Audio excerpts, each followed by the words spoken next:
এবার কোরআনে যান, আল্লাহ নবী বলেন আল কোরআন শাফিউন ওয়া শাফা আমা হিলু মুসাদ্দিকান মান জালাহু আমামাহু قده إلى الجنة ومن جعله خلفه ساقطه إلى النار কোরআন এমন একটা কিতাব কিয়ামতের দিন কারোর পক্ষে সুপারিশ করবে আর কারোর বিপক্ষে আল্লাহর কাছে নালিশ করবে। এই কোরআন কিয়ামতের দিন কারোর পক্ষে সুপারিশ করবে আর কারোর বিপক্ষে কি নালিশ করবে। কার কাছে?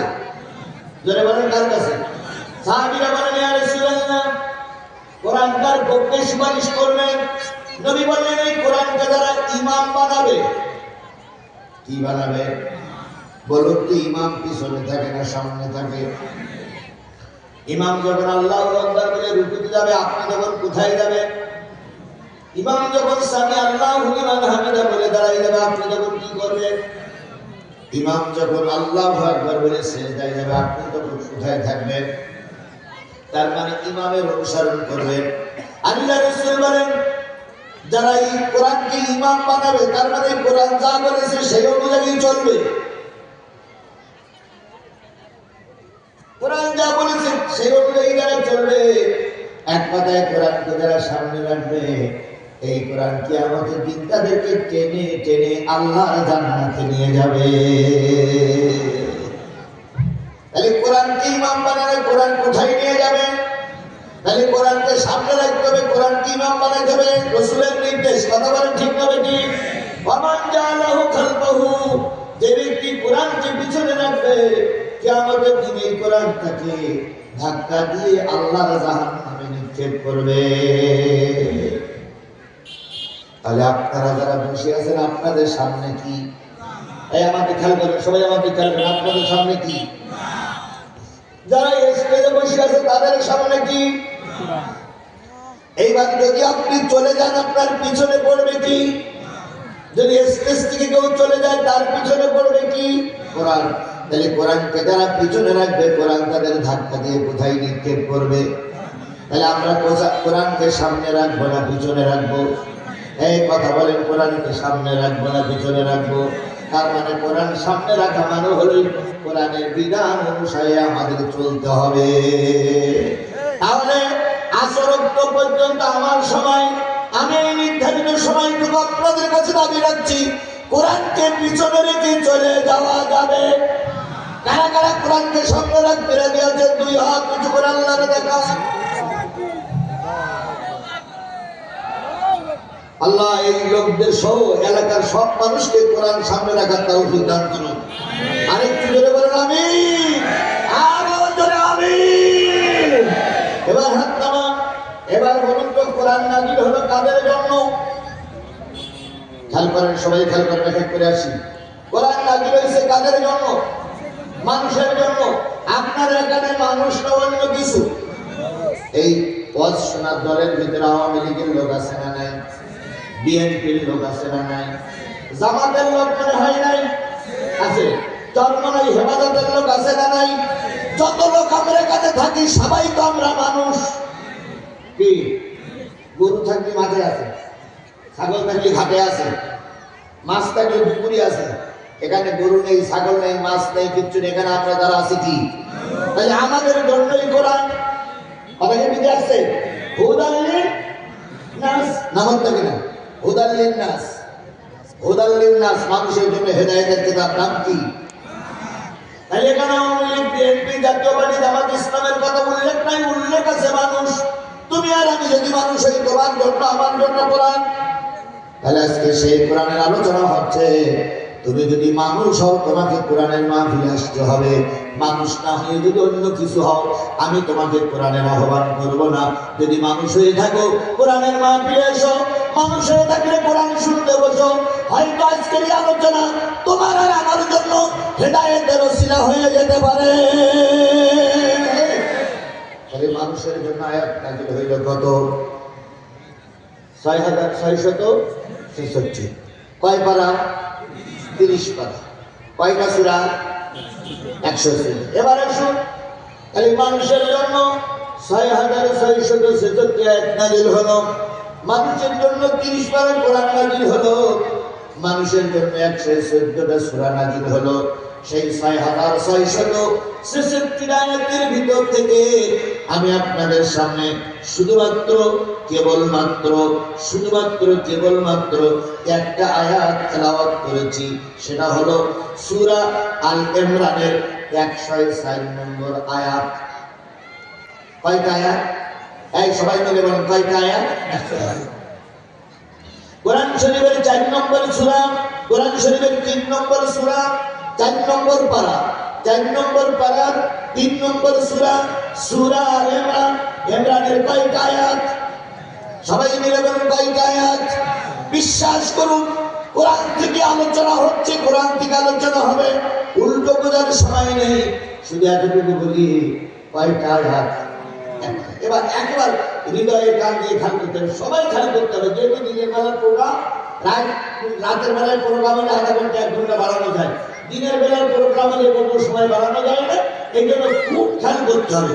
আল্লাহ বললেন ওয়ালতাকুম মিনকুম উম্মাতুন, তোমাদের ভিতর থেকে একটা উম্মত থাকবে।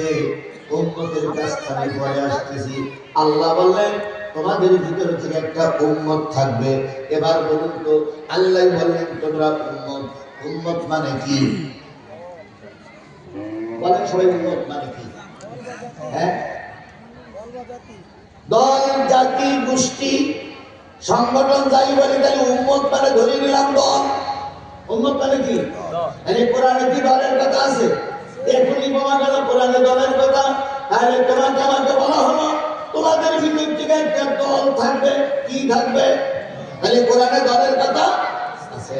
এবার যদি আপনাকে বলি আপনি কোন দলের লোক, যে কোনো একটা দলের লোক আপনি বলবেন। যদি দলের লোক তাও বলেন, ভোট দেওয়ার সময় একজন আরেকজনকে ভোট দেয় না? কিছু আছে আওয়ামী লীগের সাধারণ কর্মী, বিএনপির সাধারণ কর্মী, জামাতের সাধারণ কর্মী, তারাও কিন্তু দলের সাপোর্ট করে, নতুবা দলের লিডারদের ভোট দেয় কেন? আল্লাহ বলেন তুমি তোমার নাম হলো একটা দল। এবার আসুন, দলের কথা কোরআন শরীফে বলা হয়েছে। তুমি আর আমি যদি দল করি, দলের সাপোর্ট করি, তাহলে দল করতে গেলে সাধারণত 4টা জিনিস লাগবে। কয়টা? সবাই মিলে খেয়াল করেন কয়টা? আরো যদি বলেন দল করতে গেলে কয়টা জিনিস লাগবে? তাহলে দল করতে গেলে 4টে জিনিস লাগবে। প্রথম, দল করতে গেলে দলের একটা নাম লাগবে। আল্লাহ বলতেছে তোমরা একটা দল, তাহলে আপনি যদি সেই দলের কর্মী হন, তাহলে আপনার দলের একটা নাম লাগবে। এবার বলুন তো আপনার দলের নাম কি? হ্যাঁ, আরেকটু জোরে বলেন, সবাই মিলে বলেন না। আল্লাহ নিজেই বলেন ওয়ালতাকুম মিনকুম উম্মাতুন, তোমাদের দলের নাম হলো তোমরা উম্মত। কার উম্মত? রাসূলের উম্মত। কার উম্মত? আমরা সবাই রাসূলের দলের লোক, তাই না? আমরা সবাই কার দলের লোক? কেউ বলে আমরা আওয়ামী লীগের লোক, ওরা স্লোগান তোলে আমরা সবাই মুজিব সেনা, ভয় করি না? আমরা সবাই জিয়ার সেনা, ভয় করি না? আমরা সবাই জামাত সেনা, ভয় করি না? বুলেট বোমা। কিন্তু আল্লাহ বললেন না না না, তোমার পরিচয় তুমি উম্মত, তুমি রাসূলের উম্মত। তোমার একটা পরিচয়, তুমি রাসূলের উম্মত। তুমি যদি কোরআন হাদিসের দলের লোক হও, তাহলে তোমার পরিচয় তুমি উম্মত। কি গাইডের স্লোগান হচ্ছে ৭১-এর হাতিয়ার গর্জে উঠল। তারপরে বলতেছে কত কিছু স্লোগান দেওয়ার দরকার নেই, শুধু আমার কথা হলো দল করতে গেলে তোমার দলের একটা নাম লাগবে, সেই দলের নাম হলো উম্মত। এটা কোরআন শরীফে আছে। আমি যদি বলি জামাত, তাহলে জামাতের কথা বললে হেফাজতের লোকেরা অসন্তুষ্ট হবে। আবার হেফাজতের কথা বললে জামাতের লোকেরা অসন্তুষ্ট হবে। আওয়ামী লীগের লোকেরা কথা বললে বিএনপির লোকেরা অসন্তুষ্ট হবে। আল্লাহর কথা বললি যদি মুসলমান হয় সে অসন্তুষ্ট হবে না, হওয়ার কথা নাই। আল্লাহর কথা শুনলে যদি অসন্তুষ্ট হয়, বুঝতে হবে ওর জন্মের সমস্যা। আল্লাহর কথা বললে যদি ওর গায়ে লাগে, তাহলে বুঝতে হবে ওর বাপ মাও অবৈধ, ওর জন্মেও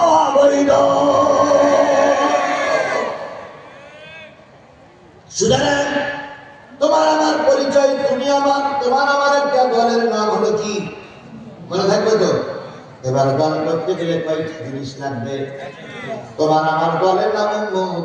এবার তোমার আমার নেতার নাম কি বলে? নেতার নাম মুহাম্মদ রাসূলুল্লাহ সাল্লাল্লাহু আলাইহি সাল্লাম। এবার মুহাম্মদ সাল্লাল্লাহু আলাইহি সাল্লাম যদি আপনার দলের নেতা হয়, লাভটা কি? আল্লাহ পাক সূরা বনী ইসরাঈলের ভিতরে বলছেন, ইয়াউমা নাদউ কুল্লা উনাসিন বিইমামিহিম। কিয়ামতের দিন সকল দলের নেতা সহ কিয়ামতের দিন কর্মীরা উঠবে, নেতা সহ ডাকা হবে। বিশ্বাস করুন, এখানে রাসূলের বাদ দিয়ে যে যে নেতার পক্ষে স্লোগান দিচ্ছেন, কিয়ামতের দিন সেই নেতার সঙ্গে হয় জান্নাত নাই জাহান্নাম। স্লোগান দিচ্ছে আমরা সবাই মুজিব সেনা দেন, আমি আপনার বাধা দেব না, কারণ আপনাদের হাতে যে পাওয়ার ছিল, এখন তো কিছু কথা বলা যাচ্ছে, এখানে সবার সাথে বলাই যেত। কি হাতে পাওয়ার?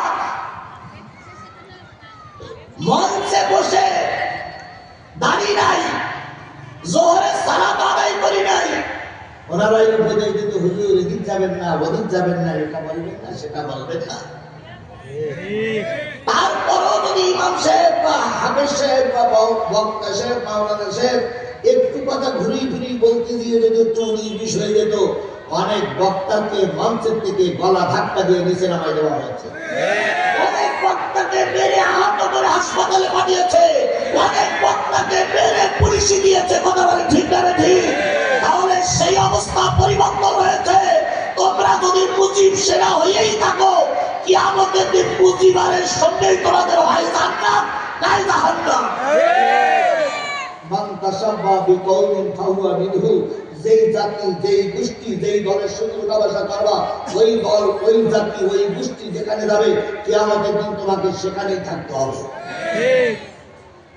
অন্যান্য দলের কথা বলতে গেলে কিছু লোক আবার ভেবে যেতে পারে, বললাম না, শুধু তোমার ভাই ধরে বলি, ভাই যে দল করতেছো, যে দলের পক্ষে সাপোর্ট করতেছো, ওই দলটা জাহান্নামী না জান্নাতে, তুমি একবার হিসাব করে দেখো।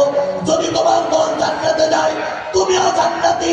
যদি তোমার দলের নেতারা জাহান্নামে যায়, তুমিও জাহান্নামী। তিনি এখন যে দল যেটা করতেছেন, সেই দল জাহান্নামী না জান্নাতি, এখন এরপরে প্রশ্ন করবেন কোন দল জান্নাতে যাবে, কোন দল জাহান্নামে যাবে, আমরা তো বুঝতে পারছি না। কারণ ইতিমধ্যে কিছু কিছু লোক বলতেছে, আমার দলের লিডারের নাম জপ করবা, জান্নাতে যাওয়া যাবে। আমি নাম বলবো না, বুঝে নিয়ে রাখতে ধরে নিয়ে রাখতে সঠিক। আল্লাহ রাসূল বলেছেন, মান তাসাব্বাহা বিকওমিন ফাহুয়া মিনহু। যেই জাতি, যেই গোষ্ঠীর সঙ্গে যার ওঠাবসা, সেই জাতি, সেই গোষ্ঠীর সঙ্গে হয় জান্নাত নাই জাহান্নাম। এখন কোন দলটা জান্নাতে যাবে তার প্রমাণ স্বরূপ আগামীকাল এই যে বিশাল মাঠ, আগামী এক সপ্তাহের ভিতরে বিশাল মাঠে একটা পার্টির জনসভা হবে। কবে হবে তা বললাম না, পার্টির জনসভা হবে, যে কোনো একটা পার্টি, জামাত হোক, বিএনপি হোক, জাতীয় পার্টি হোক, যে কোনো একটা পার্টির জনসভা হবে। এখান থেকে মসজিদ কত দূর? পাশেই মসজিদ। মসজিদে আযান হয়ে গেল, আসরের আযান। আযানের পরে যদি নেতা কর্মীরা সব নামাজ পড়ে, জেনে নিয়ে আপনার এই দলটা জান্নাতি দল। আযান হয়ে গেল, হাতে গোনা কয়েকটা লোক নামাজ পড়তে গেল, আর বাকি সব লোক সিগারেট টেনে বেড়ালো। তাহলে বুঝতে হবে ওই দলটা কোন দল? জাহান্নামী দল। সুতরাং আপনাকে আমাকে দল করতে গেলে দলের নাম উম্মত, নেতার নাম কি? মুহাম্মদ রাসূলুল্লাহ সাল্লাল্লাহু আলাইহি ওয়াসাল্লাম। তাহলে আজকের স্লোগান হবে, তোমার নেতা আমার নেতা। সবাই মিলে বলুন, তোমার নেতা আমার নেতা। সেই নেতারে আমরা অন্তর দিয়ে ভালোবাসি না বাসি না? আমার তো মনে হয় বাসি না। যদি বলেন কেন? এর আগে মুজিবারের দল ক্ষমতায় ছিল, মাথার পরে দুইজন বসে থাকতো, একজন হচ্ছেন মরহুম প্রেসিডেন্ট মুজিবুর রহমান, আর একজন হচ্ছেন হযরত শেখ হাসিনা। দুইজন মাথার পরে বসে থাকতেন, কথা বলে ঠিক না ঠিক? এই দুই দলের ছবির পরে যদি কোন রকম বিয়াদবি করা হয় 6 মাসের জেল। ওই দুইজনের ছবির সঙ্গে বিয়াদবি করলে 5 মাস জেল কাটা লাগবে, 6 মাস জেল, 50,000 টাকা জরিমানা, বিনিময়ে আরো 1 বছর কি আরো 6 মাস জেল। তাহলে একটা ছবি অবমাননা করলে জেল কাটা লেগেছে, অথচ মুহাম্মাদের বিরুদ্ধে কত খারাপ ভাষা ব্যবহার করা হয়েছে, একটিবারের জন্য তাদেরকে আইন করে জেলখানায় রাখা হয়নি। নবী মুহাম্মদ রাসূলুল্লাহ সাল্লাল্লাহু আলাইহি সাল্লামের জন্ম মৃত্যু কোন দিক থেকে পালন হয় জানার কোনো সুযোগ নাই, অথচ মরহুম প্রেসিডেন্ট মুজিবুর রহমানের জন্মদিনে শত শত গরু জবাই করে এই দেশের মানুষ খেয়েছে। কথা বলেন, তাহলে আপনার কাছে যদি রাসূলের চাইতে কোনো প্রিয় কেউ থাকে, তার সঙ্গে আপনি জান্নাত অথবা জাহান্নামে যাবেন। এবারে যারা আওয়ামী লীগ করেন, অন্যান্য দল করেন, বুকে হাত দিবেন, শুধু বুকে হাত দিবেন আসরের নামাজের পরে। 1 মিনিট কল্পনা করবেন, আপনি যে দলের পিছনে ঘুরতেছেন, যাকে সামনে ভোট দেবেন বলে নির্বাচিত করেছেন, যাকে সাপোর্ট করে এমপি বানাবেন, চেয়ারম্যান বানাবেন, একটা বারের জন্য হিসেব করবেন ওই লোকটা নামাজি না বেনামাজি। আমি নামাজি কি বেনামাজি তা বলতে বলছি না, শুধু হিসেব করতে বলছি। হিসেব করে যদি দেখেন যারা যারা নেতা বানাচ্ছে ওই নেতা জান্নাতি, তাহলে আপনি যাই, ঠিক আছে আপনার। আর যদি মনে করেন যে না আমি একজন নামাজি ভুল পথে চলতেছি, তাহলে বাইরে অনুরোধ করছি বেরিয়ে আসো, বেরিয়ে আসো, বেরিয়ে আসো যদি নাজাত পেতে চাও। বুঝাইলে যারা বোঝে তারা আবু বকরের সঙ্গে জান্নাতে যাবে, বুঝাইলে যারা বুঝবে না তাদেরকে আবু জেহেলের সঙ্গেই হয়তো থাকতে হবে। আরে দল করতে গেলে কয়টা জিনিস লাগলো? 1 নম্বর দলের নাম কি? মুহাম্মদ। 2 নম্বর নেতার নাম কি? মুহাম্মদ রাসূলুল্লাহ সাল্লাল্লাহু আলাইহি ওয়াসাল্লাম। দল করতে গেলে একটা প্রতীক চিহ্ন লাগে। কি চিহ্ন? হ্যাঁ, যারা বলেন কি চিহ্ন? আমার এখানে নৌকা মারা আছে, আমি কোন দলের লোক? এই কথা বলেন, আমি কোন দলের লোক? আমার এখানে নৌকা মারা আছে, আমি কোন দলের লোক? ভাই এখানে দাড়িপাল্লা মারা আছে, কোন দলের লোক? ভাই এখানে নাঙ্গল মারা আছে, কোন দলের লোক? এই হুজুরের এখানে ধানের শীষ মারা আছে, কোন দলের লোক? খালি তুমি আর আমি দল করতে গেলে তোমার আর আমার একটা কি লাগবে? প্রতীক চিহ্ন লাগবে।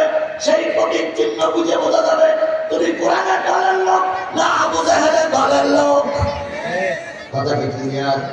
সেই প্রতীক চিহ্নটার নাম কি বলেন? সবাই বলেন আরো জোরে। না, যদি দাঁড়িপাল্লার কথাই বলেন তাহলে তো জামাতের সমাবেশ হয়ে গেল। আপনারা কানাতে জামাতের সমাবেশে ডেকেছেন না কোরআনের মাহফিলে ডেকেছেন? এই কথা বলেন, কোরআনের মাহফিলে ডেকেছেন না জামাতের সমাবেশে ডেকেছেন? তাহলে কোরআনের মাহফিলে কোরআন দিয়ে আলোচনা হবে, জামাতের সমাবেশ করলে তো ওরা কালকে টাকা দেবে না। ওরা বলবে ও সোনাকি হুজুর, তাই বলবে না? এখন তো কিছু কিছু লোক আশঙ্কা জমাইতে হয়ে গেছে। বিগত 15.5 বছর ময়দানে পাওয়া যেত না, আর যদিও ময়দানে থাকতে একটা কথাও মুখ দিয়ে বাহির করেনি। তারা এখন মঞ্চে উঠে এমন দাপুটে কথা বলে, মনে হয় ওরা সব রাজমিস্ত্রি আর আমরা হলাম যোগাড়ি। অনেক বক্তারা বিগত 15.5 বছর মুখ খুলিনি। কথা বলেন, কথা বলেন, কথা বলেন। বিগত 15.5 বছরের নাম করে কয়েকজন বক্তা ছাড়া আর 60 বক্তা বিক্রি হয়ে গেছে আপনাদের কাছে। আমি আজিজুল ইসলাম জিহাদি সাতক্ষীরার মানুষ, আমি কোরআন শরীফ সামনে নিয়ে কথা বলছি। কোরআন শরীফের পরে হাত থেকে কথা বলছি, শুধুমাত্র হক কথা বলার কারণে আমার নামে 20টা মামলা। 20টা মামলা নিয়ে ঘুরতেছি, শুধু এই হকের পক্ষে থাকার কারণে 5 দিন আইনা ঘরে থাকতে হয়েছে। শুধু এই হকের পক্ষে থাকার কারণে বাড়ি ঘরদের গুলো বুলডোজার দিয়ে ভেঙে দেওয়া হয়েছে। তারপর আল্লাহ পাক এখন কোরআনের পক্ষে টিকাই রেখেছে। আল্লাহ যেন মৃত্যুর আগ পর্যন্ত কোরআনের পক্ষে টিকে থাকার তৌফিক দান করেন, সকলে মিলে বললাম। তাহলে তোমার আমার আপনার আমার প্রতীক চিহ্নের নাম কি? ইসলাম। আপনার আমার প্রতীক চিহ্নের নাম হলো, দলের নাম কি? উম্মত। নেতার নাম কি? মুহাম্মদ। প্রতীক চিহ্নের নাম হলো সুন্নাত। প্রতীক চিহ্নের নাম কি বললাম? এই সবাই মিলে বলেন, প্রতীক চিহ্নের নাম কি? সুন্নাত। এবার আসুন, টুপি পরাটা কি? দাড়ি রাখা কি? জুব্বা পরা কি? এটা যেমন সুন্নাত, এর আগে আরেকটা সুন্নাত আছে। বলুন তো, এই টুপি ছাড়া আরেকটা টুপি রাসূল পরেছেন, সেই টুপিটার নাম কি? হ্যাঁ না, হেলমেট। কিসের হেলমেট? লোহার হেলমেট। কিসের হেলমেট? আরো করে বলেন, কিসের হেলমেট? লোহার হেলমেট। এই টুপির জায়গায় আল্লাহ রাসূল লোহার টুপি পরেছে। তুমি আর আমি যদি দিন কায়েমের পক্ষের শক্তি হই, মাঝে মাঝে এই টুপি খুলে লোহার টুপি পরাটাও সুন্নাত।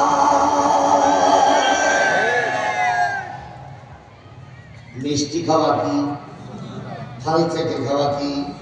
দাড়ি টুপি রাখা যদি সুন্নত হয়, আর একটা সুন্নত আছে, আল্লাহর নবী যারা যুদ্ধের ময়দানে পড়েছেন, লোহার জামা, লোহার টুপি।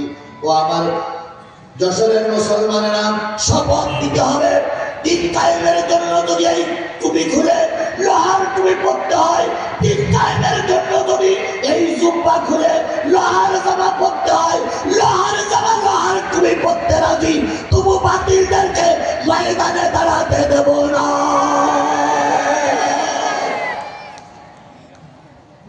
আল্লাহর নবী উহুদের ময়দানে, কোন ময়দানে? উহুদের ময়দানে। বলুন তো, রাসূল উহুদের ময়দানে গেছিলেন কোন টুপি পরে? লোহার টুপি। বলুন তো, রাসূল উহুদের ময়দানে গেছেন কোন জামা পরে? লোহার জামা পরে। উহুদের ময়দানে যে কাফেরদের সঙ্গে মোকাবেলা করে রাসূল পেরে উঠলেন না, আমার নবী উহুদের ময়দানে পড়ে গেলেন। উহুদের গর্তের ভিতরে রাসূল ভূত হয়ে পড়ে গেছেন। যেই নবীর চেহারার দিকে তাকাইলে মানুষের পেটে ক্ষুধা থাকতো না, সেই রাসূলের চেহারাটা এখন রক্তে লাল হয়ে গেছে। মদিনার যুবকেরা বলেছেন, ঘরে খাবার নাই, পরনে কাপড় নাই, পানি নাই, খেজুর নাই, বাচ্চাদের কোনো অবস্থায় ঠান্ডা করা যায় না। অনেক বুদ্ধি দিয়ে বাচ্চাদেরকে মদিনার মসজিদে পাঠিয়ে দিলাম। মদিনার মসজিদে বাচ্চারা চলে গেল। 2 দিন 3 দিন 4 দিন পরে যখন খাবার জোগাড় হয়েছে, ঘরে যখন খেজুরা রুটি হয়েছে, মায়েরা মদিনার মসজিদের সামনে দিয়ে বলেছে, আব্বু বাড়ি এসো, আম্মু বাড়ি এসো, খাওয়ার ব্যবস্থা হয়েছে। ওই বাচ্চাগুলো মদিনার গেটে এসে মা নবীর গালে চুমা দিয়ে বলেছে, আম্মু ঘরে ফিরে যাও। রাসূলের চেহারার দিকে তাকাই থাকলে পেটে ক্ষুধা থাকে না। সেই রাসূল উহুদের ময়দানে রক্তাক্ত। হযরত আয়েশা সিদ্দিকা রাদিয়াল্লাহু তাআলা বর্ণনা করেছেন, নবী ঘরের ভিতরে ফিরে আসতেন, কাপড়গুলো খুলে দিতেন, এরপর নবী বিশ্রামে চলে যেতেন। আমি রাসূলের কাপড় সেলাই করতে শুরু করতাম। লণ্ঠনে আলো জ্বলতেছে, লণ্ঠনের তেল আছে, আলো জ্বলতেছে। কিছুক্ষণ পরে লণ্ঠনের তেল ফুরিয়ে গেছে, বাতিটা নিভে গেছে, হাতের সূচো পড়ে গেছে। নবীজির এখনো কাপড়গুলো সেলাই করা শেষ হয়ে যায় নাই। আয়েশা বলেছেন, আমার জাতি, আমি চিন্তা করলাম এখন নবীর কাপড় সেলাই করা শেষ হয়ে যায় নাই, এখন নবীর কাপড়টা কিভাবে সেলাই করব। আমার মনে একটা ভক্তি আসলো, বুদ্ধি আসলো। রাসূল কম্বল মুড়ি দিয়ে শুয়ে আছেন, কম্বলটা মুখের থেকে সরাই দিয়েছি। ওই কম্বলটা মুখের থেকে সরাই দেওয়ার পরে যে আলো হয়েছে, ওই আলোয় আমি আমার হারানো সুজ খুঁজে পেয়েছি। আমার ভাইয়েরা, সেই নবী কোন ময়দানে মার খেয়েছেন? উহুদে। কোন ময়দানে মার খেয়েছেন? কাফেরদের সঙ্গে মোকাবেলা করতে না পেরে হেলমেট ভেঙে গেল, কড়া ভিতরে ঢুকে পড়লো, কাফেরের আঘাতে দাঁত ভেঙে গেল। নবীজি গর্তের ভিতরে ভূত হয়ে পড়ে আছে, 2 কানা পা উপরের থেকে নাড়াচ্ছে, আর নবী গর্তের ভিতর দিয়ে কাঁদতেছে, ফাতেমা হুজরাখানার থেকে ছুটে এসো, তোমার বাবা গর্তের ভিতরে ভূত হয়ে পড়ে আছে। ফাতেমা ছুটে আসলেন, কয়েকজন সাহাবীকে সঙ্গে নিলেন। নবীকে যখন উঠানো হলো, নবীজির হেলমেট ভেঙে গেছে, মাথায় কড়া ঢুকে পড়েছে, দাঁত ভেঙে গেছে। আল্লাহর নবী সোজা হয়ে বসলেন। সোজা হয়ে বসার পরে এবার সাহাবীরা তার চারিপাশে এসে দাঁড়ালো। দেখলেন 70টা লাশ তার সামনে পড়ে আছে। নবী সাল্লাল্লাহু আলাইহি সাল্লামের বশির মতন করা এখনো ভিতরে ঢোকা, রক্ত খরণ হচ্ছে। নবী দাঁড়ায় বলেন, আল্লাহ, আমি তো আমার উম্মতের অবস্থা দেখতে চাইনি। তাহলে যে জিনিসটা বোঝাতে চাচ্ছি, আল্লাহর নবী যদি কাপড়ের টুপি পরে সুন্নত আদায় করতেন, পাগড়ি পরে সুন্নত আদায় করতেন, জামা পরে সুন্নত আদায় করতেন, খোদার কসম হেলমেট পরে কড়া ভিতরে ঢুকতো না। তাহলে তুমি আর আমি বাংলাদেশের মুসলমান 170-এ দাঁড়িয়েছি, আবার যদি বাইগানে কাপড়ের কাপড় বেঁধে হেলমেট পরে যদি রাস্তায় নামতে হয়, নামতে রাজি, তবু বাতিলের সঙ্গে আটক করতে রাজি না।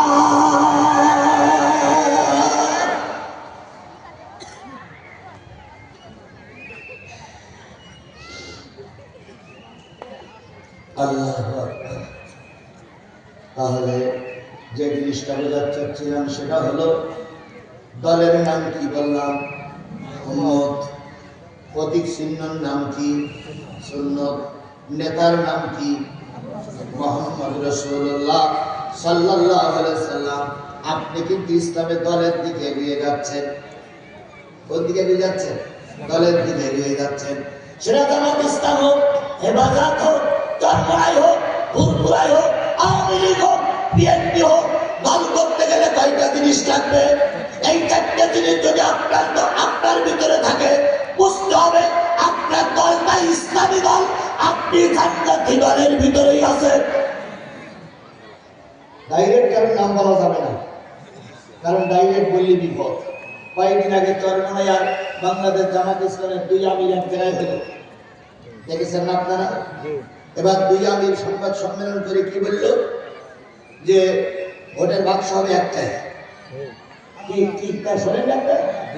জামাতের আমিরও বলেছে, চরমনার আমিরও বলেছে ভোটের বাক্স হবে একটাই।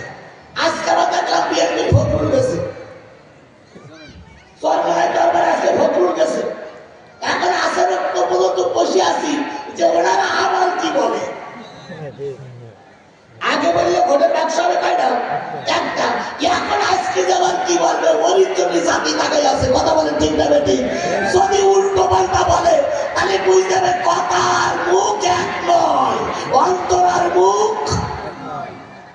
দেখি আজকে কি বলে। কি জাতি অপেক্ষায় আছি না আমরা? আমরাও দেখতে চাই যে কে কি বলে। বিশ্বাস করো যশোরের মুসলমান, গোটা বাংলাদেশের এমন কোন জেলা নাই এই পর্যন্ত এবছর আমি সফর করিনি।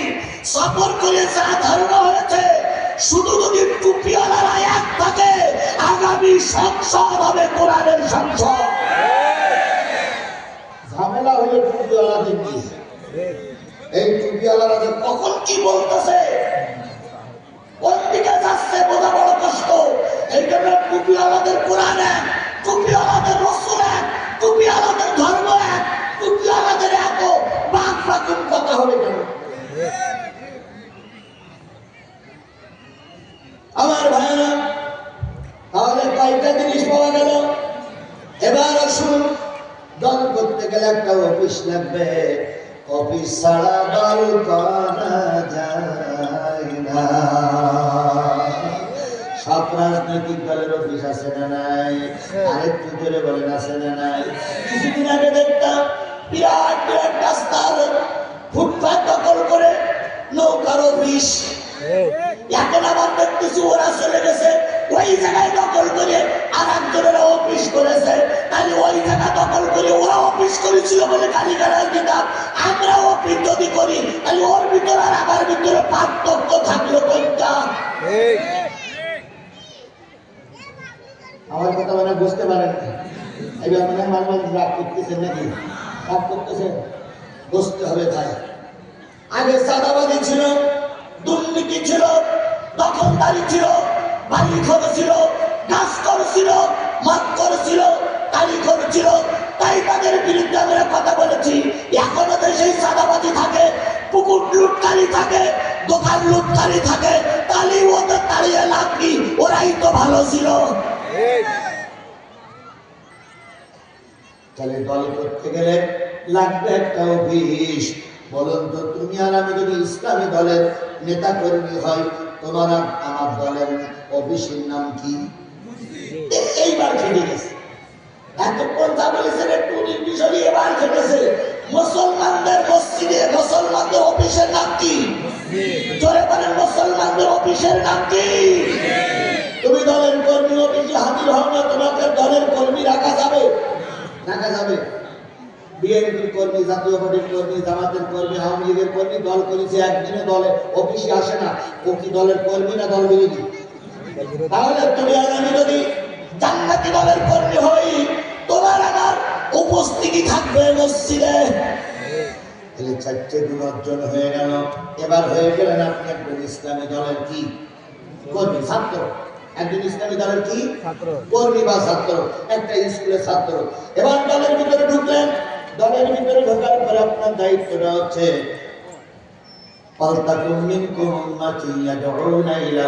আপনি কিন্তু দলের ভিতরে ঢুকে পড়েছেন বলে 4টে গুণ অর্জন করে। কয়টা গুণ? তাহলে আপনি যদি ইসলামী দলের লোক হন, আপনার দলের নাম কি? উম্মত। আপনার নেতার নাম কি? মুহাম্মদ সাল্লাল্লাহু আলাইহি সাল্লাম। আপনার প্রতীকের নাম কি? সুন্নাহ। আপনার অফিসের নাম কি? মসজিদ। আপনি দলের কর্মী হয়ে গেছেন, দলের ভিতরে ঢুকেছেন, আপনি ফরম পূরণ করে দলের নেতা হয়ে গেছেন, কর্মী হয়ে গেছেন। আপনার দায়িত্ব হচ্ছে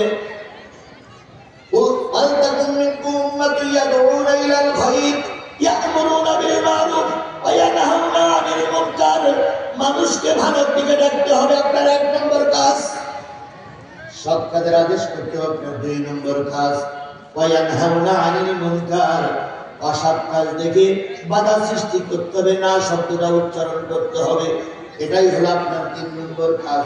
যদি আপনি এই 5টা কাজ করতে পারেন, আপনি একজন ইসলামী দলের কর্মী হয়ে গেছে। এবার কর্মী হতে গেলে দলের ভিতরে ঢুকতে গেলে একটা মন্ত্র পড়া লাগে। কি পড়া লাগে? আচ্ছা বলুন, আমাদের দেশে ইংরেজি শিক্ষার স্কুল কি ক্যাডেট স্কুল আছে না? ইংলিশ মিডিয়া স্কুল আছে না? বাংলা মিডিয়া স্কুল, কত রকম স্কুল আছে না? আচ্ছা বলুন তো, এক একটা স্কুলের পোশাক এক এক রকম, এক একটা স্কুলের বই এক এক ধরনের।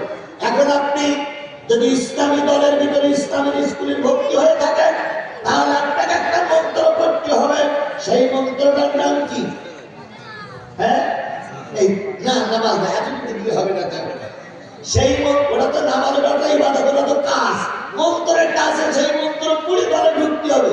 সেই মন্ত্রটার নাম হচ্ছে লা ইলাহা ইল্লাল্লাহু মুহাম্মাদুর রাসূলুল্লাহ। একটা মন্ত্র আপনি পড়লেন, এই মন্ত্রটা শুধু পড়লে হবে না, মন্ত্রটার অর্থ কি? এই যে লা ইলাহা ইল্লাল্লাহ বললেন, এর একটা অর্থ আছে না? সেই অর্থটা কি বলেন? হ্যাঁ, একজন বলছে আল্লাহ এক, আর একজন বলছে আল্লাহ ছাড়া মাবুদ নাই। কোন দিকে ধরি? আমরা সাধারণত বিভিন্ন লোক বিভিন্ন রকম অর্থ করে।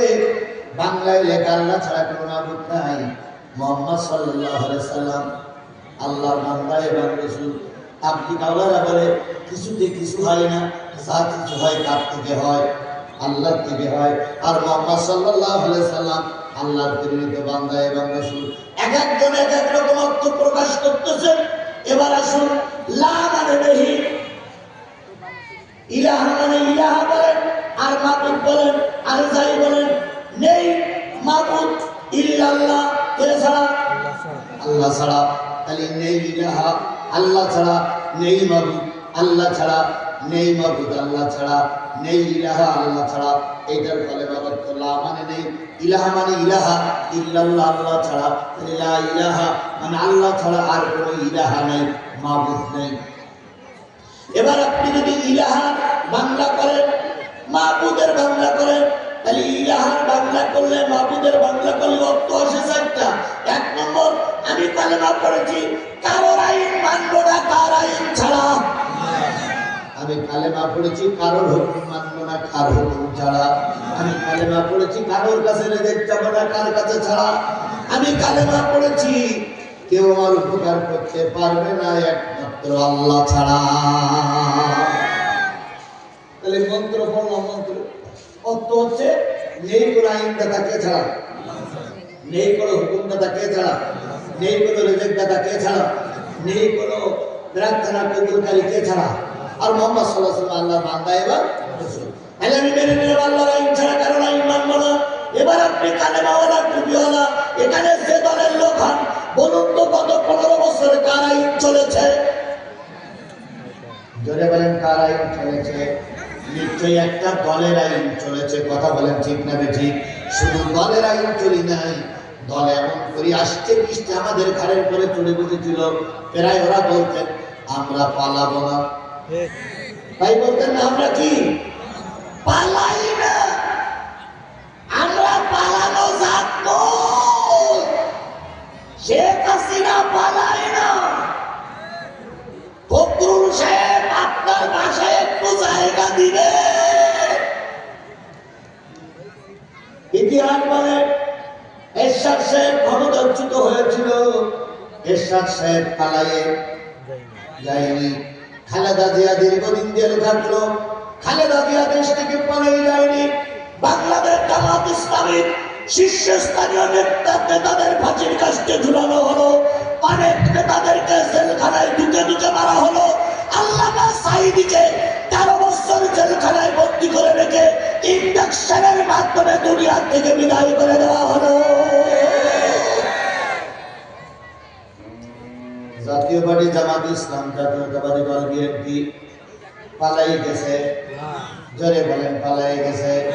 আর ওনারা প্রায় বলতেন পালাই না, ছাত্রদের এক ধাক্কায় বিমানে ছুড়ে পালিয়ে গেল। আর ওনাদের দলের এখনো কিছু নেতা কর্মী আছে, মাঝে মাঝে কি বলে লাইন ঘোষণা করে 16ই ডিসেম্বর আবার আসবে, তারপরে 20 জানুয়ারি আসবে, এখন আবার বলতেছে 26 মার্চে আমরা আবার ময়দানে হাজির হব। ওদিক থেকে বলতেছে কি আমি সীমানার পাশে আছি, আর এদিক থেকে বাচ্চারা বলতেছে মা মা মা চলে এসো। মা মা করে লাভ নাই, যে মা তার সন্তানকে রাস্তায় ফেলে পালিয়ে যায় ওই মা মা নামের কলঙ্ক। খালেদা জিয়া পালাই গেল না, বাংলাদেশ জামাত ইসলামী ইসলামী ছাত্র শিবিরের ছেলেরা রাজপথ ছেড়ে পালাই যায়নি। কথা বলে বিএনপির লোকেরা পালিয়ে গেল না, তোমার এত শক্তি পালাইয়ে দিয়ে গেল। গাড়ি কিন্তু পালাই গেছে, বাসুদ্ধ রেখে গেছে। যে কথা বলেন কথা বলেন কথা বলে, তাহলে যে মা বাচ্চাদের রাজপথে রেখে পালাই যায় ও মা না, ও রাক্ষসী, ও ডাইনি বুড়ি, ও দেশ বিরোধী, আল্লাহর কসম এই দেশদ্রোহী। এই নাস্তিককে আর বাংলাদেশের মাটিতে আসতে দেওয়া হবে না, কোন অবস্থায় ঢুকতে দেওয়া হবে না। আর যদি ঢোকো বিচারের আওতায় ঢুকতে হবে। এই মুহূর্তে সবচেয়ে বড় প্রয়োজন বিএনপি আর জামাতের একতাবদ্ধ হয়ে থাকা। আল্লাহ পাক দুইটা দলকে একতাবদ্ধ হয়ে থেকে দেশের কল্যাণে কাজ করার তৌফিক দান করুন। তাহলে আমি ইসলামী দলের কর্মী হয়ে গেলাম, কার আইন মানবো, কার হুকুম মানবো। তাহলে এবার আপনি কর্মী হয়ে গেছেন, কোরআন হলো আপনাকে দেওয়া হলো, এই কোরআন হলো আপনার ক্লাসের বই। এই ভাই, আপনি একটা স্কুলে ভর্তি হলে কিছু বই দেবেন আপনার, সেই বই যদি না পড়েন তাহলে ওই স্কুলে ছাত্র থাকতে পারবেন আপনি? পারবেন? তাহলে আপনি কোরআনের স্কুলের ছাত্র হয়ে গেলেন, আপনাকে দেওয়া হলো কোরআন। কি দেওয়া হলো? যেহেতু আপনি কোরআনের স্কুলের ছাত্র হয়েছেন, আপনার হাতে তুলে দেওয়া হলো কোরআন। এবার কোরআন আপনার কাছে বলতেছে, যদি তুমি ইসলামী দলের ছাত্র হও, যদি তুমি মূল মন্ত্র পাঠ করে থাকো, আমি কোরআন তোমার কাছে আসছি, আমি কোরআন, আমার দাবি হলো 6টা, আমার 6টা দাবি যদি তুমি মেনে নাও, তুমি আল্লাহর জান্নাতে যাবে। আমার 6টা দাবি যদি তুমি মেনে নাও, আমি কোরআন তোমাকে সঙ্গে করে জান্নাতে নিয়ে যাব। সেই কোরআনের 6টা দাবি কি আমি যদি সংক্ষিপ্ত আকারে বলে মোনাজাত করি, আপনারা কি 6টা দাবি শুনতে রাজি আছেন? কারা কারা রাজি আছে? 2 হাত উঁচু করে আল্লাহরে দেখায় দেন। জোরে একটা তাকবীর হবে, নারায়ে তাকবীর, আরো জোরে লিল্লাহে তাকবীর। আল কোরআনের আলো, তোমার নেতা আমার নেতা, দুনিয়ার মুসলিম, লিল্লাহে তাকবীর। তাহলে আবার একটু ডাক্তারে যাই। আল্লাহ বললেন তোমাদের দল, একটা দল থাকবে, দল করতে গেলে কয়টা জিনিস লাগবে? 4টা জিনিস গ্রহণ করে ঢুকলাম মুসলমানের দলে, ইসলামের দলে। কি বললাম? লা ইলাহা ইল্লাল্লাহ কালিমা পড়েছি। এখন আমি স্কুলে ঢুকে গেছি, এখন আমি মুসলমানদের দলের ভিতরে ঢুকে গেছি, মুসলমানদের দলের ভিতরে জান্নাতি দলের ভিতরে ঢুকছি, জান্নাতি দলের ভিতরে যদি ঢুকি, তাহলে আপনার পাঠ্য পুস্তকের নাম হলো কোরআন। কোরআন আপনার কাছে কয়টা জিনিস দাবি করে? তুমি যদি আমাকে মেনেই নিয়ে থাকো, তাহলে আমার 1 নম্বর দাবি হলো, উঠতে হবে না তো ভাই, 2-1 দিন উঠলে ভালো কথা না তো, আমি তো সবাই দেখতেছি, 2-1 দিন ওটা তো ভালো কথা নয়। যে যুবকগুলো উঠতেছে, এই যুবকগুলোর দরকার আমার, কারণ দিন কায়েমের জন্য এখন বুড়ো মানুষের দরকার না, এখন যুবক মানুষের দরকার। আবার বুড়ো মানুষকে খেপে যাইয়েন না, আপনারা খেপে গেলে আমার খারাপ লাগবে। বুড়া মানুষরা দোয়া করতে পারে কিন্তু ময়দান দখল করতে পারে না। বুড়ো মানুষরা দোয়া করে চোখের পানি মুখ বাঁচাতে পারে কিন্তু ময়দান দখল করতে পারে না। আর চলন্ত প্রমাণ হচ্ছে বিএনপি জামাত। বিএনপি জামাত অনেক আন্দোলন করেছে, অনেক লাশ পড়েছে, অনেক রাস্তায় জীবন দিয়েছে, কিন্তু ময়দান দখল করতে পারেনি। কথা বলেন, কথা বলেন, কথা বলেন।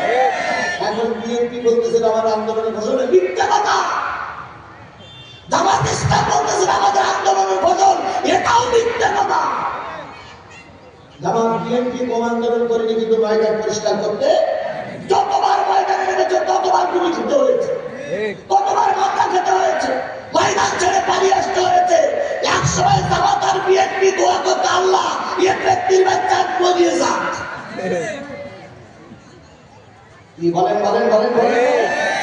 অনেক সময় আমরা দোয়া করতাম, আল্লাহ এর যন্ত্রণা সহ্য হচ্ছে না, দয়া করে তুমি দুনিয়াতে কি করো, উঠাই না। বিএনপি লিডাররা শুনতে পারে হুজুরের কানে কানে এই বন্ধু হুজুর দোয়া করেন শেখ হাসিনা যেন মারা যায়। আমি কেনা বাড়াই বলতেছি না, ঠিক বলতেছি? যখন এই 7 জানুয়ারি নির্বাচনে যখন কৌশল করে দামি নির্বাচন করে ক্ষমতায় গেল, তখন বহু নেতারা বলেছিল এর কাছে বুদ্ধি করিয়া পাওয়া যাবে না, এর আল্লাহ হয় অ্যাক্সিডেন্টে মানুষ মেরে দেন, তাই দুনিয়াতে চলে যান। এইরকম দোয়া নিয়ে যখন আমরা যাই নামাজে বসেছিলাম, ঠিক সেই সময় তোমাদের মতন একদল যুবকেরা রাস্তায় নামলো। এই কথা বলেন, কথা বলেন, কথা বলেন। যে যুবকেরা ছিল হাই স্কুলের যুবক, মাদ্রাসার যুবক, প্রাইমারি স্কুলের যুবক, ভ্যানওয়ালা, রিকশাওয়ালা, কুলি, মজুর বিভিন্ন জায়গা থেকে এক জায়গায় এসে রাস্তায় নামলো, বাতিলেরা পালিয়ে যেতে বাধ্য হলো। যখন পুলিশের আইজি ডিআইজির কাছে শেখ হাসিনা ফোন দিয়ে বলতেছে ময়দানের কি খবর, কয় ম্যাডাম ময়দানের অবস্থা খুব খারাপ। তো বলতেছি কেন, আর গুলি করে মারা যাচ্ছে না? তো বলতে ম্যাডাম আগে জামাত বিএনপির লোক একটা বললেই সব চলে যেত, দুটো বললেই চলে যেত, 10টা বললেই চলে যেত, আর এখন একটা বললেই চারটে দাঁড়ায়। একটা মানে কয়টা দাঁড়ায়? চারটে দাঁড়ায়, কয়টা মারবেন আপনি? এর মধ্যেই এর ভিতরেই সেনাবাহিনীর প্রধান যে বলতেছে ম্যাডাম টুবলা টুবলি মনে হয় গোসাইনি লাগে। কেন? শাহবাগ পর্যন্ত সরিয়াইছে, পিঁপড়ের মতো লাইট দিয়েছে সব।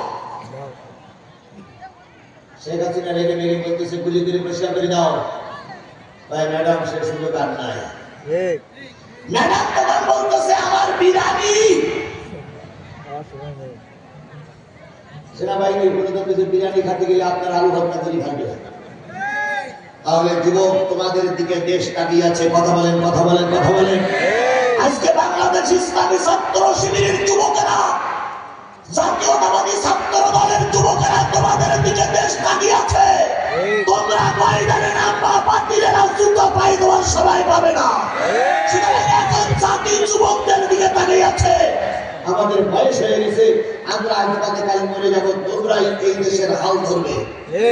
আগামী দেশ হবে কোরআনের দেশ, আর সেখানে নেতৃত্ব দেবে আমাদের দেশের যুব সমাজ। কথা বলেন, কথা বলেন, কথা বলেন। তাই বলে মুরব্বীদের একেবারে বেলায় দিয়েন না। আমরা যদি তোমাদের পিছনে না থাকি তাহলে তোমরা উৎসাহ পাবে না। এই জন্য আমরা উৎসাহ দেবো, তোমরা ময়দানে নামবে। আল্লাহ তোমাদের পরে রহমত করুক। কথা বলে জোরে বলেন আমিন। আরো জোরে আমিন, আরো জোরে আমিন।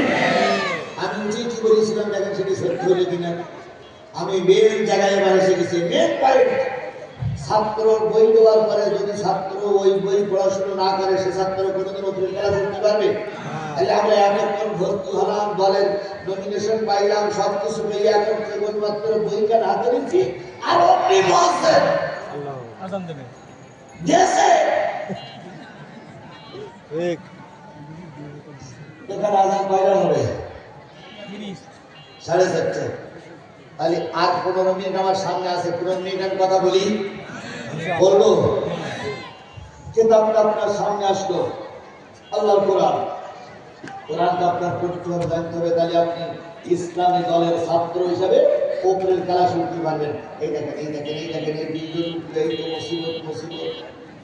এই দুইজন যুবক, বুড়ো মানুষ উঠলে আমার দুঃখ ছিল না। যেহেতু যুবকদের নিয়ে আমার আলোচনা, জরুরত, আমিও জরুরত পালন করবো ইনশাল্লাহ। আমি কথা দিচ্ছি, আমি কথা দিচ্ছি। এখানে আসরের আজান হবে, এখানেও জামাত হবে। মসজিদ আসলে মসজিদের পাশেই ছিলাম। দয়া করে সংক্ষিপ্ত পরিসরে ক্লাসের বইয়ের পড়াটা একটুখানি দেখে যাই, আমার পড়াটা কি। আমি কোন পড়া দিয়ে উপরে র্যাঙ্ক করবো, জান্নাতে যাবো। কোরআনের 1 নম্বর দাবি, তুমি 2টা ধাপ অতিক্রম করে এখন আমার স্কুলে ভর্তি হয়েছে, আমি তোমার কাছে পড়া নিয়ে আসলাম। কোরআনের 1 নম্বর দাবি হলো আমাকে পড়ো।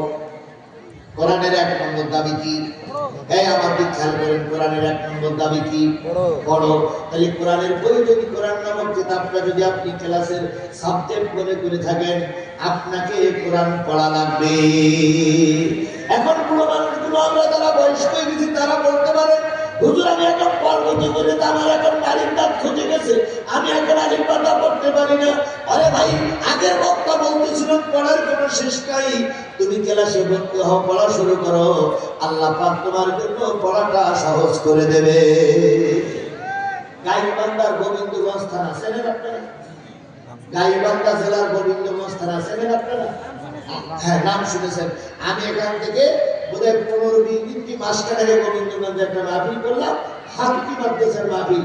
সেই হাকিকি মাদ্রাসার মাহফিল 13 জন মানুষের মাথায় পাগড়ি দেওয়া হলো, 13 জন ছাত্রের মাথায় পাগড়ি দেওয়া হলো। 12 জনের পাগড়ি দেওয়ালাম, সব 12, 13, 14 বছরের ছেলে। আর 13 জন 13 নম্বরের পাগড়ি হাতে করে নিয়ে দাঁড়ায় আছি। আসলে একটা বুড়ো মানুষ, 60 বছর বয়স। তাই বললাম, চাচা সরি যান, আমি 13 নম্বরের মধ্যে পাগড়িটা করাইনি। তবে তো হুজুর আমি 13 নম্বর। কোরআন শরীফ সামনে বলে, আমি 5 নম্বর। আপনি 13 নম্বর, তার জন্য হুজুর আমি 13 নম্বর। আমি হাফেজ সাহেবকে জিজ্ঞেস করলাম, হাফেজ সাহেব কি খবর? কিন্তু হুজুর এই 13 নম্বর হাফেজ হবে। এটা সব দাঁড়িয়ে যাওয়ার কথা না। আমি জিজ্ঞেস করলাম, মুরব্বী এই বয়সে হাফেজ হওয়ার কথা না, আপনি হাফেজ কিভাবে হলেন? মুরব্বী বলতেছে, হুজুর আমি মসজিদের মুয়াজ্জিন, আযানটাই ভুল হয়ে যায়। ইমাম যখন থাকে না তখন আমার নামাজ পড়াইতে হয়। আমি বারবার ইমাম সাহেবের বলি, ইমাম সাহেব আপনি মাগরিবের আর ইশার নামাজে ছুটি নেবেন না, আপনি জোহর আর আসরে ছুটি নেবেন, কিন্তু ইমাম সাহেব ছুটি নেবেন না, নেবে সেই মাগরিবে আর ইশায় নাই। আর আমার সামনে দিয়ে দাঁড়াতে হয়, আমি তা পড়তে পারি না। মুহাজালা আযান দিলে ভুল, কিরাতে ভুল, নামাজে ভুল, মুসল্লিরা আন্দোলন করে। কমিটি শেষ পর্যন্ত বলল মুয়াজ্জিন সাহেব আপনার মুয়াজ্জিনও থাকবে না, আর হুজুর চলে গেলে ইমামতি করতে পারেন না, আপনার থাকবে না। আমি চিন্তা করলাম তাহলে আমার মাদ্রাসায় ভর্তি হওয়া লাগবে। ওই লোকটি বলতেছে ওই মাদ্রাসায় ভর্তি হলাম। এরপরে আযান সহি করলাম। আযান সহি করার পরে এবার আযান দিয়ে নামাজ পড়াই, কিন্তু মাঝে মাঝে মাগরিবের নামাজ ইমাম যখন থাকে না, যখন আমার শুরু কেরাত ভুল হয়ে যায়, লোকে সমালোচনা করে। আমি চিন্তা করলাম বুড়ির কাছে পরামর্শ করলাম, বুড়িকে কোরআনের হাফেজ না হয়ে বাড়ি আসবো না, শিক্ষা দেয়। এরপরে বলেন হুজুর আমি ভর্তি হয়ে গেলাম। ভর্তি শুধু হয় নাই, 12 বছর সাধনা করে এবছর 30 পারা কোরআনের হাফেজ হয়েছি। এটা সুবহানাল্লাহ বলা যাবে না?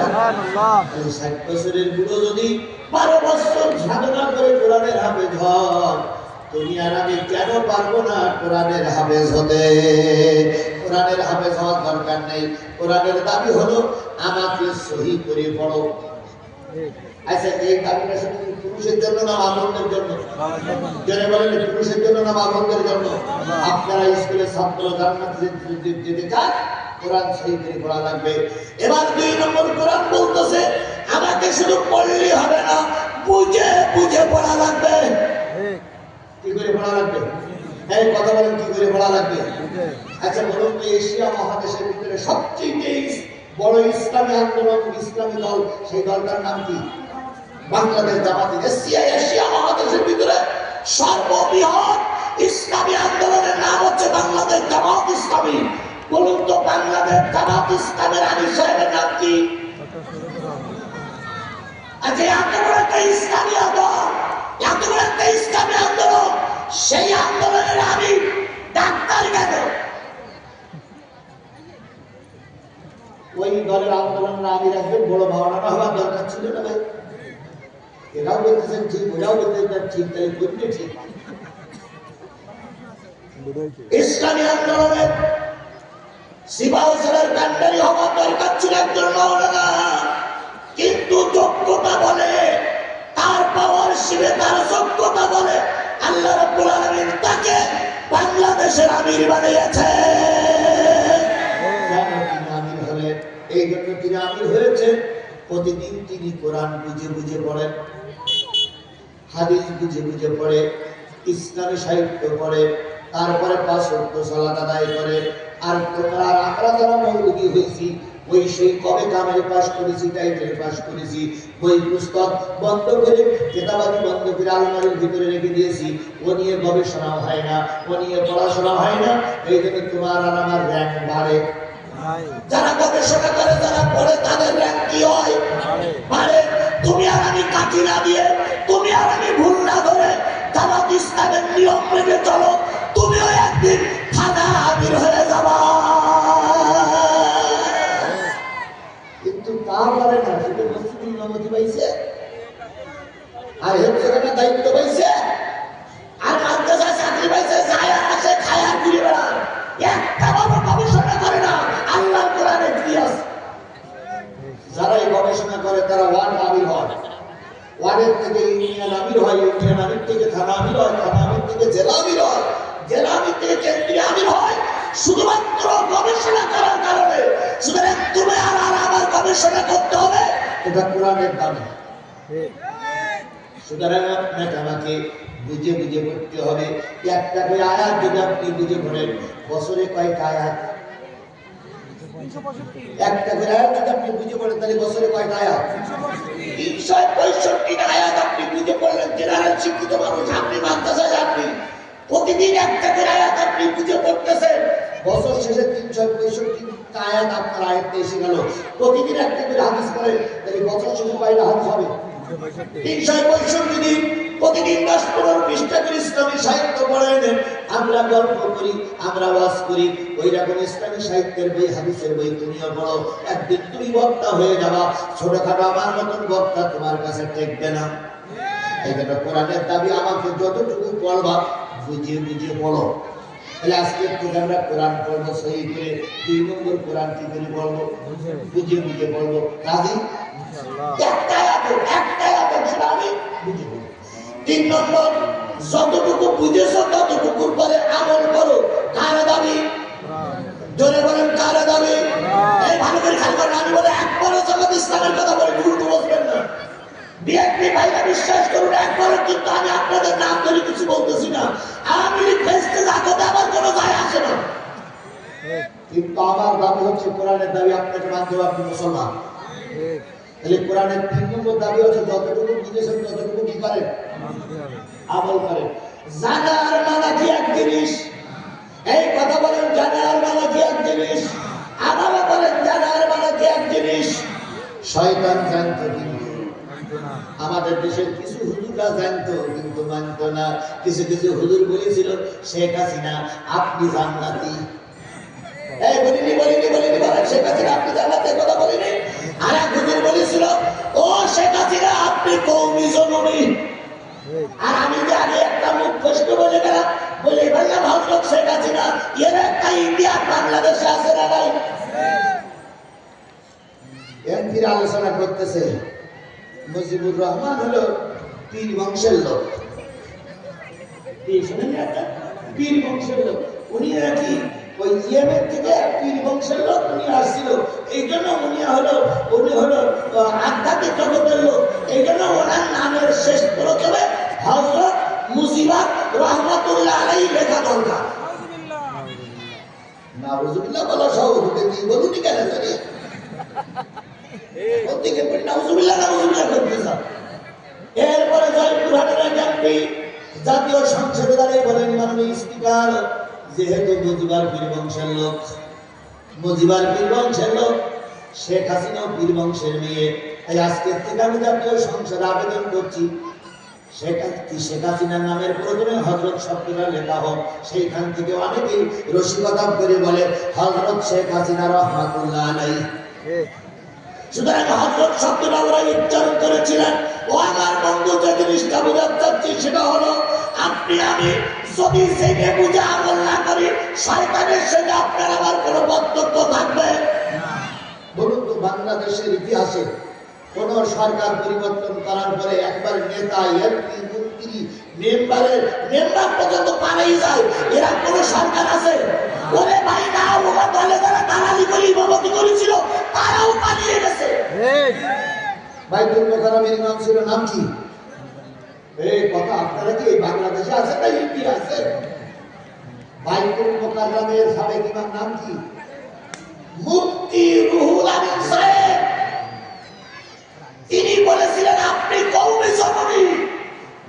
যেদিন মুজিবুর যেদিন শেখ হাসিনা চলে গেল সেদিন উনিও টোকরা করতেন। আর একজন ফতোয়া দিয়েছিল, উল্টো বুঝলে হবে না, আর একজন ফতোয়া দিয়েছিল আল্লামা সাঈদী যদি মারা যায় আর সাঈদীর যদি কবর দেওয়া হয়, উক্ত কবরে যদি ঘাস হয়, উক্ত ঘাট যদি কোনো গরুটি খায়, উক্ত গরুর গোশত এবং দুধ খাওয়া হারাম। ফতোয়ায়ে মুফতি আজম জনাবে আমিনী, উদ্ধার করার জামিনী জনাব হযরতে আলাইহিস সালাম। এর ভিতরে একজন ছিলেন, তিনি ছিলেন ফরিদউদ্দিন মাসুদ সাহেব। এই ফতোয়াটা তিনি দিয়েছিলেন। কথা বলেন। আজকে সেই ফরিদউদ্দিন মাসুদদেরকে আমরা হালকের দ্বারা গোটা দেশে খুঁজতেছি। আল্লাহর কসম বহুত হুজুরের সঙ্গে দেখা হয়, কিন্তু এই ফতোয়াবাজ হুজুরের সঙ্গে দেখা হয় না। পরে যদি দশরে আপনারা পান আমাদেরকে সংবাদ দেবেন, আপনাদের কারণ লাগবে না, আমি একলাই যথেষ্ট। তাহলে দূরান্ত ছিলাম সেটা হলো কোরআন 2 নম্বরে বুঝে করতে হবে, 3 নম্বরে আমল করতে হবে।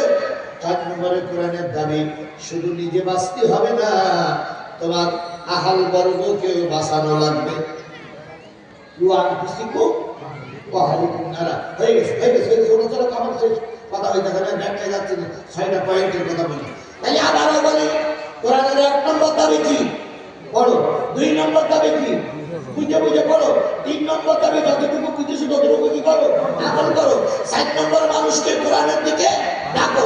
আমানা হাসান কাওলাম মিম্মান দা ইলাল্লাহ ওয়া وعمل صالحا وقال إنني من المسلمين তাহলে মানুষদেরকে ডাকো। এইবার 5 নম্বর কোরআনের দাবি হলো তোমার ডাকে এখন মানুষ এক জায়গায় হয়ে গেছে, ওই মানুষদেরকে এবার জামাতবদ্ধ করে ফেলো। জামাতবদ্ধ হতে হবে না 5 নম্বর দাবি। ওয়াতাসিমু বিহাবলিল্লাহি জামিআ ওয়া লা তাফাররাকু। আল্লাহর কোরআন বলল জামাতবদ্ধ হও, একতা থাকার সুযোগ না। আচ্ছা বলুন তো, যশোরের সবচেয়ে বড় মাওলানা যিনি, নাম বলার দরকার নেই, উনি মনে করলাম সবচেয়ে বড়, উনি যদি একা একা থাকে এই সমাজের কোনো পরিবর্তন উনি আনতে পারবেন?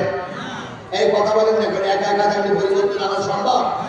যদি জামাতবদ্ধ হওয়া যায় তাহলে পরিবর্তন হওয়া সম্ভব। যেমন দেখেন, মসজিদ শুক্রবারের দিন থাকতেছে মুয়াজ্জিন কি দিয়ে? ঝাড়ু দিয়ে।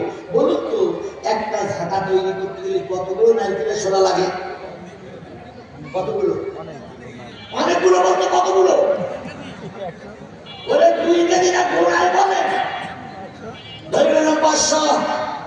ওই 500 ঝাঁটার কাঠির ভিতরে একটা বড় কাঠি আছে, ওই কাঠিটা যদি মনে করে আমি 500 সঙ্গে যোগ দেবো না, একা একা ময়দান মসজিদ পরিষ্কার করবো, ও যদি সারা জীবন চেষ্টা করে বড় কাঠিটা দিয়ে কি মসজিদ পরিষ্কার করা সম্ভব? আর ওই মসজিদ পরিষ্কার করতে গেলে 499টা কাঠি যেখানে আছে, তুমিও বড় হুজুর, তোমাকেও সেখানে ঢুকতে হবে। এর নাম জামাত। এর নাম কি? এবার আপনি ঢোকেন, ঢোকার পরে কি ঝাড়ু হয়ে গেছে? ঢোকেন 500 ভিতরে ঝাড়ু হয়েছে না, আপনাকে এবার ওই ঝাঁটার কাঠিগুলো কি দিয়ে বাঁধতে হবে? রশি দিয়ে বাঁধতে হবে। সেই রশিটার নাম কি বলেন তো? ওয়াতাসিমু বিহাবলিল্লাহি জামিআ। ওই রশিটার নাম হলো কোরআন। এবার আপনি 500 কাঠি এক জায়গায় হয়ে জামাতবদ্ধ হলে বেঁধে ফেললেন। এবার কি আপনি ঝাঁটা হয়েছে? এখনো ঝাঁটা হননি। এবার ঝাঁটা হতে গেলে ওর ভিতরে কি লাগানো লাগবে? এটা কাটি দেওয়া লাগবে। ধরে নেন সেই কাটিটার নাম ডাক্তার শফিকুর রহমান। ওই কাটিটার ভিতরে দিয়ে আমরা কর্মী বাহিনী কোরআন দিয়ে বেঁধে গেছি। এইবার হয়েছে আমরা ইসলামী ময়দান পরিষ্কার করার নামক ঝাঁটা। কিছু লোক মনে খারাপ মনে করলেন যে আপনি তো ঝাঁটা বানাই কিনা। আমরা হয়েছে ময়দান পরিষ্কার নামক কি? এই ঝাঁটা দিয়ে ময়দান পরিষ্কার করা যাবে কি যাবে না?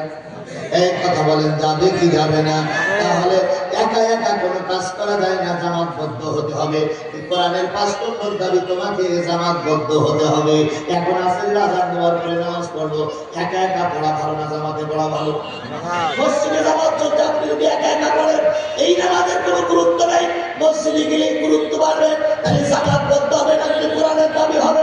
কোরআনের দাবি হয় বাংলাদেশ জামাত ইসলামী আপনাকে একত্রিত করার জন্য চেষ্টা করছে, আপনি কেন তার বিরুদ্ধে লেগে গেছেন? সাধারণ লোকের চাইতে কিছু হুজুর নাই, কাটে দিতি আছে, কাটে দিতি আছে, কাটে দিতি আছে। এই জাতের হুজুর হুজুর দেয় একটাও নাই।